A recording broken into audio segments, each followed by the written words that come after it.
donc je me dis que wax dëgg fa yàlla jàpp nañ la ci lu bees tu es à la disposition de la justice la loi dit que buñ la jàppee condamnation bu day nasax les gens n'ont qu'à programmer un autre procès en ce qui concerne Sweet Beauté suñ koy condamné ñu xam ne condamné nañ ko muy condamnation bees en conformité avec la loi su fekkee ni dañ koy relaxer wala ñu koy acquitté ñu xamante ni acquitté nañ ko et dossier. Qu'en est-il de la loi dit que buñ la jàppee condamnation bu njëkk ba dafay nasax li ñu la fa sës mooy defaat procès bi wala seetal kii di Sonko wala boog ñu neenal procès dossier Sweet Beauté bi di kàddooy kii di Daouda Mine doon gëstukat ci wàllum yoon di indi ci vidéo bi ay leeral ci mbirum Sonko jàpp giñ ko jàpp ak fi mu toll nii ci wàllum yoon ak li ci yoon wax andi ci ay leeral yu am solo ci vidéo bi ku ko teewlu ba mu jeex xam naa di nga comprendre bu baax li ci am ak li ko ci mën a fekk. dossier bu bees la quand on dit dossier bu bees la mooy procureur dafa estimer que ni dafay ubbi benn information juste benn enquête sur affaire boobu parce que ñaari dossier lañ xamaloon Ousmane Sonko benn dossier bi mooy dossier Mame Mbaye Niang beneen dossier bi moom mooy dossier Sweet Beauté mais dossier bi dossier bu bees la maanaam procureur dafa jàpp que ni am na yenn ñaawteef yu nga xamante ne am na ci réew mi te Ousmane Sonko dafa nekk ki nga xamante ne da ci impliqué wu bi mu defee conférence de presse ajuma mu daal di liste woon juróom-ñaari infraction juróom-ñaari délit ak crime yu nga xamante ne jàpp na ni Ousmane Sonko loxoom laal na ci daal di jël dossier bi daal di koy confier au doyen des juges Maham Diallo daal di koy demander à ce que mu inculpé ko sur la base de infraction yooyu si lañ convoqué Ousmane Sonko tey ji donc déjà enquête préliminaire bi nga xamante ne ñu ngi ko doon def waa sûreté urbaine ñoo ko doon def ci lañ ko notifié woon garde à vue déféré ko au parquet le samedi donc jébbal ko procureur mais mu am retour de parquet ba tey jii lay dem war a jàkkaarloog ki nga xamante ne moom mooy doyen des juges donc nag loolu la ñuy xaar nag tey donc ce qu'il faut s'attendre à ce que doyen des juges bu ñëwee li nga xamante ne moom la ko procureur laaj mooy mu inculpé ko ci cette infraction yooyu il faut s'attendre à ce que loolu mu def ko mais il faut s'attendre également à ce que leneen li nga xamante ne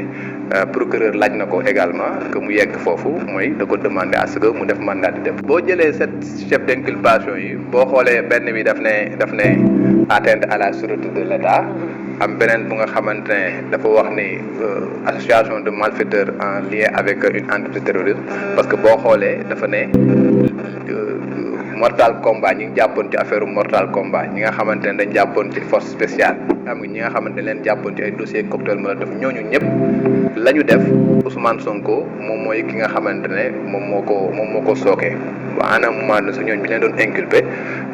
le procureur de la République visé woon na X léegi X boobu nag moom la identifié comme étant Ousmane Sonko donc daf ko installé ci procédure boobu beneen infraction bu nga xamante ne visé na ko également mooy l'atteinte à la sûreté de l'État ak beneen bu nga xamante ne visé na ko également mooy vol de portable bi nga xamante ne disons que moom moo nekkoon li déclenché poursuites yooyu nga xamante ne engagé nañ ko contre moom bon entre autres je pense que 7 lañ yi ma ci lissé yooyu peut-être 4 la mais bon j'ai pas lissé la totalité lépp nag bu fekkee ni dem na ba nga xamante ne nan laa koy wax sax juge d'instruction inculpé na ko bu boobaa nag dafay commencer liggéeyam mooy xool ndax pour chaque infraction am na ay éléments yu nga xamante ne moom moo koy étayer pour wax ni naam gis na lu nga xamante ne moom mooy firnde lañ koy toppe wala bu fekkee ne gisul lañ koy firnde yi nga xam ne lañ koy gée dafay def li ñuy woowee non-lieu donc toujours est-il que dafay commencer enquête te bu commencer enquête nag après ci cëppaandoog bu paree liggéeyam su fekkee ne am na ay charges suffisantes bu boobaa lay doog a renvoyer pour que jugement am su fekkee ne amul ay charges suffisantes bu boobaa nag dafay def non-lieu. waaw c'est une question très pertinente qu'il faut se poser et je pense que moom rek moom mooy ki nga xamante moom moo habilité à répondre à cette question-là toujours est-il que waaw lui étant le maître des poursuites et puis en même temps moom moo am opportunité des poursuites voilà non seulement il est le maître mais il est l'opportunité moom mooy juger de l'opportunité ndax war naa poursuivre ndax du ma poursuivre kañ laa war a poursuivre ça c'est lui qui en juge toujours est-il que bu fekkee ne da ngay topp tant que l'infraction n'est pas prescrite parce que loolu la ñu wax tant que amul prescription doo mën nga topp ci benn mbir tey jii li nga xamante ne moom listé na ko ñëw ne da koy toppee Ousmane Sonko c'est des choses qui se sont déroulées entre 2021 ak 2023 donc depuis 2 ans alors que boo xoolee par exemple une infraction benn ñaawte bu nga xam ne dañ ko def code de procédure pénale dafa wax kañ lañ la mën topp ak kañ lañ la mënul topp dañ ne bu fekkee ni délit la lu nga xam ne dañ ko qualifié délit fii ak ñetti at mën nañ la cee topp bu fekkee ne luñ qualifié crime la fii ak 10 ans mën nañ la ci topp bon keroog sax bi ma kiiwee jàkkaarloo sam benn waaye mi ngi ne ma keroog da ngaa juum parce que ñaari yoon wax nga prescription benn prescription nga ne 3 ans benn bi nga ne 5 ans. mais crime la ak délit. te bokk non même délit bi la sax mais peut-être différence bi nga xamante peut-être expliqué wu ma ko woon. mooy prescription li nga xamante moom mooy ñaawte fi pour ñu topp la ci benn ñaawte dafa am prescription bu ñu la ci condamné ba pare dafa am prescription te du benn. ah d'accord. su fekkee dañ lay topp bu fekkee délit la fii ak ñetti at mën nañ la cee topp mais su fekkee condamné nañ la ba pare fii ak 5 ans bu ñu la jàppee da ngay purger peine bi loolu mooy la différence. voilà prescription en ce qui concerne l'infraction et prescription en ce qui concerne la condamnation loolu mooy différence bu fekkee ni crime la fii ak 10 ans mën nañ la ci topp mais bu ñu la condamné ba pare fii ak 20 ans bu ñu la jàppee da ngay purger peine bi loolu mooy waaw ça va être très compliqué parce que tey jii boo xoolee le même Maham Diallo moo yoroon dossier Ousmane Sonko ci affaire Sweet Beauté le procureur defoon un réquisitoire introductif daal di demandé woon un mandat de dépôt Maham Diallo était passé outre donc da ko inculpé woon ba pare placé ko sous contrôle judiciaire foofu loi permettre woon na ko parce que viol article 320 moom moo ko prévoir te article 320 boobu bokkul ci article yi nga xamante ne article 139 bu code de procédure pénale da ko listé que ne su fekkee ne procureur daf ko requérir dafa viser article boobu juge d'instruction dafa am obligation placé sous mandat de dépôt tey jii li nga xamante ne dañ koy toppee muy comme yooyu ma la wax atteinte à la sûreté de l'État appel à l'insurrection trouble à l'ordre public yooyu yëpp dafa nekk ci ay articles yu nga xamante ne mi ngi nekk entre les articles 56 ba 100 du code pénal alors que code de procédure pénale article 139 du code de procédure pénale daf ne lorsque le procureur de la République vise les articles 56 à 100 et l'article 255 bi nga xamante ne moom mooy wax ci diffusion de fausses nouvelles bu fekkee motivé na ko le juge d'instruction est tenu noonu lañ ko bindee est tenu donc il a les mains liées il a l'obligation de placer sous mandat de dépôt même bu fekkee ne après mën na génne nit ki auditionner dans le fond du dossier jox ko liberté provisoire mais instant bi nga xamante daf ko war a inculper article boobu daf koo tënk en fait voilà il a l'obligation de suivre li nga xamante moom le procureur bi bëgg donc ce qui fait que tey jii ak les 7 infractions yu nga xamante ne procureur visé na ko ñëw na pour que ñu jàppe ko ci loolu pour que ñu toppee ko loolu je vois mal quand même que Maham Diallo def leneen lu dul inculpé ko placé ko sous mandat de dépôt waaw mais foofu noonu procureur li mu doon wax sax enquête préliminaire la doon wax parce que dafa demandé woon section de recherche à savoir la sûreté urbaine pour que mu def enquête ñu jàpp ko vendredi def enquête donc moom bi muy def conférence de presse am samedi daf ne enquête bi presque yemb na presque bouclé nañ ko te bu soobee yàlla fii ci ngoon dinañ ko déférer au parquet c'était juste pour dire que enquête préliminaire bi pare na léegi l'enquête préliminaire nag est différente de l'instruction bi nga xamante ne foofu la ñuy jublu tey waaye que tey bu demee Ousmane Sonko bu ñëwee rencontre bi nga xamante daf koy am ak juge d'instruction bi loolu la ñuy wax première comparution léegi première comparution bu ñëwee li muy def mooy dañ koy notifier les charges sur la base de li nga xamante moom le procureur demande ci réquisitoire introductif day ñëw na ko gàll nañ sa kaw lii ak lii ak lii ak lii ak lii à part de ce moment là la ñuy mën a wax ne Ousmane Sonko ñu ngi koy toppee lii ak lii jusqu'à présent Ousmane Sonko amagul dossier ci affaire bu bees bi tant que inculpé wuñ ko ba notifier ko les charges buñ ko inculpé ba notifier ko ay charges à part de ce moment là am na beneen dossier Ousmane Sonko ñu ne ok léegi désormais lii lañ lay toppee si la juge d'instruction di commencé waat liggéeyam muy beneen enquête bu gën a xóot mais à part de ce moment là li muy def dafay instruire à charge et à décharge si juróom-ñaar yi nga xam daf koy toppee yépp bu ci nekk day xool ndax am na ay éléments yu nga xamante ne daf koy dugal ak éléments yu nga xamante ne daf koy décharger bu wutee loolu nag ba jeex ba yembal boobaa nag moom ci boppam lay jël décision am na charge suffisante mu renvoyer pour que ñu juger ko amul ay charges suffisantes mu def li ñuy woowee ordonnance de non-lieu. mais toujours est-il que comme ni nga ko laajee sur les 7 infractions yi nga xamante ne visé nañ ko li nga xamante ne dafa nekk ay crimes gisuma ci problème en soi parce que le procureur de la République bu génn par exemple def conférence de presse c'est pas la première fois. C'est pas la première fois que mu génn par exemple dossier même bu ñu kiiwee ci dossier Cheikh Béthio Thioune en son temps yàlla na ko yàlla yërëm. xam nga dossier Aïda Ndiongue xam nga dossier CREI yi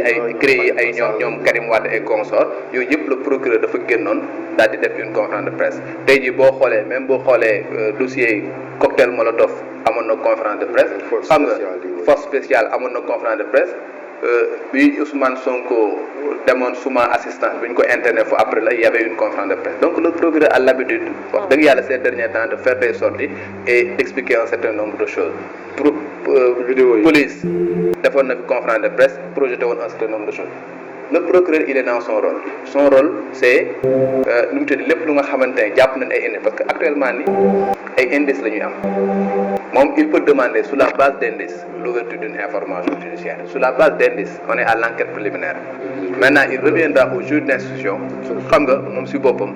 mu xool ndax la ko procureur demandé am na ay éléments yu koy firndeel mu doog a topp su fekkee ne amul ay éléments yu ko firndeel bu boobaa mu def non-lieu mais le procureur wax dëgg yàlla en ce qui concerne ce dossier là il est dans son rôle bu nga xamante ne mën na enclencher un certain nombre de procédures. Non mais c'est sûr yow yaa ngi wax sa déclaration mais déjà bi nga xamante ne ñu ngi def dialogue bi rek son premier discours ba mu defoon loolu la wax. quand il disait que am na lu nga xamante ne man maa ko moom mën nañ ma ko ñaan mais am na lu nga xamante ne moomu ma ko affaire état la xam nga bu ma ko kenn ñaan je pense que depuis lors am na fu nga xamante ne wane na foofu la jëm bi mu defee son discours également avec tout ce qui s'est passé comme manifestation comme nangam et consort tu sentais nettement que ni moom loolu lay wax que ni déjà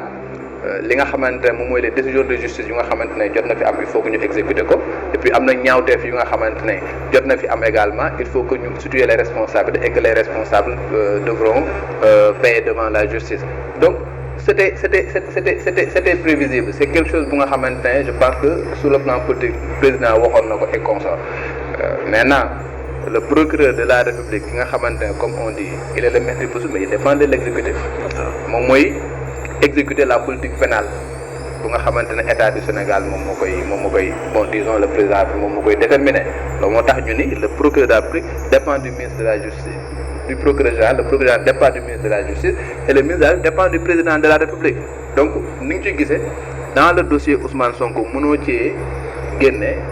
l'aspect politique parce que lépp lu nga xamante ne dafay am dans son dossier dafay am forcément des implications sur le plan purement politique même par rapport à son éligibilité dossier bi dafay am forcément benn impact si moom à supposer que ñu condamné woon ko xam nga à une peine bu nga xamante ne supérieure à un certain nombre de choses bu ñu ko condamné woon pour crime et consort daf lay woon ne les dispositions de l'article L29 du code électoral dafay dal ci koom et par conséquent pour mu bokk ci ay élections procureur loolu la wax procureur il a dit que de toute façon son arrestation était imminente et que li nga xamante ne moom moo xew l'incident bu am avec la gendarme là ba ñu wax un vol de portable loolu facteur déclencheur la loolu la procureur bi wax mais toujours est-il que bon ça a déclenché la chose ubbi nañ une enquête préliminaire actuellement ni ñu ngi bëgg a def war na taxaw jàkkaarloog juge d'instruction bi à partir de ce moment là bu ñu ko inculpé rek nañ jàpp ne beneen dossier bu bees la bu nga xamante ne moom moo gàllu ci kaw Ousmane Sonko mais dossier boobu forcément dafay am implication même sur les dossiers yu nga xamante moom moo jot am notamment le dossier Sweet Beauté waaw mais foofu aussi man bëgg naa ñu tey ci tuuti parce que suñu liree par exemple le communiqué du procureur de la République il n'a jamais été question de lancer un mandat d'arrêt il a dit ci communiqué bi bu ñu ko xoolee le procureur de la République avait dit que dama requérir l'ouverture d'une information judiciaire et j'ai requis le mandat d'arrêt international contre Juan. Donc ça ne veut pas dire que c'était effectif. Voilà donc le procureur bu fekkee ni daf koy requérir demander à un juge d'instruction comme nu mu amee ne ci dossier Ousmane Sonko ça veut dire que day préparer un document réquisitoire introductif jox ko benn juge d'instruction ñu ne ko dama bëgg nga inculper ma ko ci telle infraction et dama bëgg nga def un mandat d'arrêt international est-ce que loolu c'est intervenu je ne pense pas fi mu toll nii je pense pas que juge d'instruction def na un mandat d'arrêt contre Ousmane Sonko parce que le procureur de la République bu fekkee ne jël na dossier bi Juan Branco procureur de la République bu jëlee dossier bi jox ko juge d'instruction ce n'est plus à lui de faire un mandat d'arrêt international c'est au juge d'instruction de lancer un mandat d'arrêt international et je ne pense pas xam nga jusqu'à ce que nag voilà may am yenn info je ne pense pas qu'un mandat d'arrêt international ait été lancé contre Juan Branco li tax ma koy wax moo di su fekkoon ne da ko lancé woon su fekkee ne Juan Branco su wàccee Sénégal ñu jàpp ko Gambie su wàccee Gambie également dañ koy jàpp li koy waral mooy lan ñun ak Gambie ñun ñëpp Interpol nous sommes membres d'Interpol et puis en plus il y a une coopération judiciaire entre le Sénégal et la Gambie pas plus tard qu'en 2020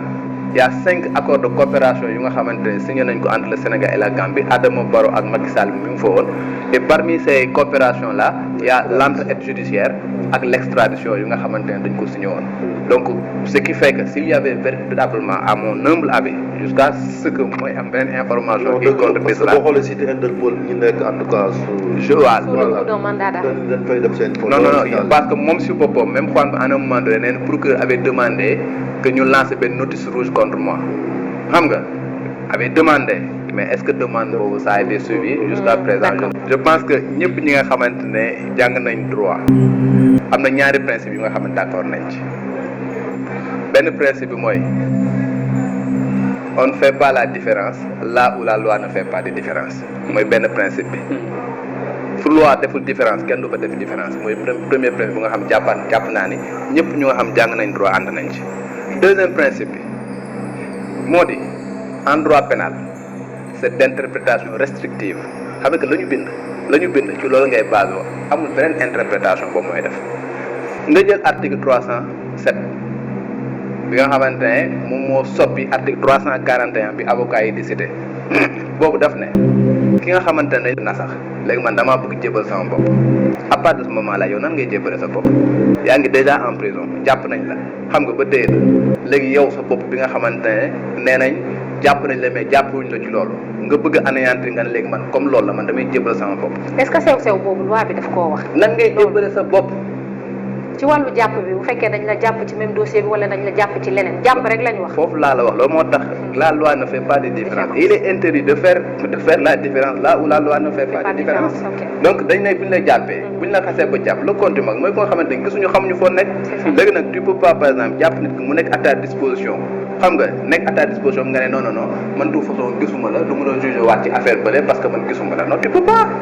Tu l'as arrêté. Comment est-ce qu'on peut qualifier alors attitude boobu noonu Alaaji? Non, moi je me l'explique pas, mais je dis que honnêtement, j'ai posé une question simple.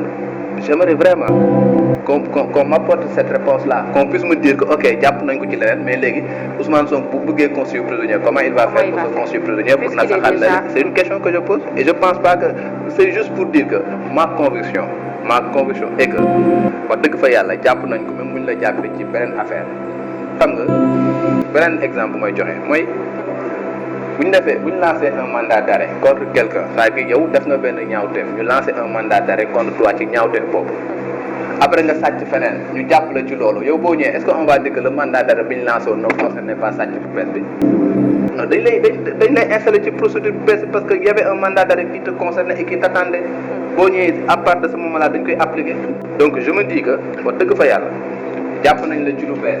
tu es à la disposition de la justice la loi dit que bu ñu la jàppee condamnation bële day nasax les gens n'ont qu'à programmer un autre procès en ce qui concerne Sweet Beauté suñ koy condamné ñu xam ne condamné nañ ko muy condamnation bees en conformité avec la loi su fekkee ni dañ koy relaxer wala ñu koy acquitter ñoo xamante ni acté nañ ko et dossier. Mais qu'en est-il de la. non moom depuis même boo xoolee ses avocats nee nañ depuis bi ñu ko condamné mosu ko bind na ñëw ne il n'est pas d'accord avec le jugement bi nga xamante ne dafa am donc acquiescé wul alors que 307 daf ne procès bi bu fekkee ne acquiescé na duñ ko defaat mais bu fekkee ne acquiescé wul dès ko ñu jàpp dañ koy defaat léegi comme moom bind na ñëw ne juste man acquiescé wu ma donc jàpp nañ ko mais dañ koy jugé waat loolu mooy li nga xamante moom mooy la lettre du code de procédure pénale encore une fois 307 article 307 code de procédure pénale. jërëjëf sëñ Daouda Mine andi nga ay poñ yu am solo leeral ci lu bëri ci lu leerul woon ci suñuy bopp xam naa yaak ñu mel ni yow ñu war di teel a jël kàddu ci yu mel nii la leeral askan wi waaye ñun sénégalais lambda yi it nga leeralal ñu li am ci mbir mi seen aqulaayi taala muy lu am solo nag nga leeral ñu lu am solo ci lii di procès bi xam naa niñ koy dégg rek ci ñun sénégalais lambda yi mooy que comme que Sonko yàlla dogal na ñu jàpp ko procès bi nga xamante ne bii yaakaaroon nañ ne mooy procès bi nga xam ne moo ko mën a andil jafe-jafe neen na te xam naa ne fii ak woote yi ñu jëm organiser waat fi beneen procès du yomb ak na procès bële demee woon yëpp du yomb kon xaj na looloo tax ñu ne nañ comme que xas nañ ko jàpp te liñ ko jàppee xaj na doonut loo xamante ne bii mën naa andi ay jafe-jafe wala lu ko mën a téye wala lu tax ñoom liy seen bëgg-bëgg xaj na ñu am ko ci ñu boole ci yi jàlloon yëpp ñu dajale fexe ba am lu ñu gàcc ci aw ndoddam bu ko defee ñu daal di koy kiya loolu it ñu am ci gis-gis ñun sénégalais lambda yi it ba tey ndax lu toll ni procureur wax dëgg yàlla bu demee bay def vidéo projecteur wala boog di leeral ñu def ay vidéo yoo xamante ne bii yuñ dut man di teg baat la waaye liñ doon xasee réseaux sociaux yi naan ñi nekk ci internet bi kaj yi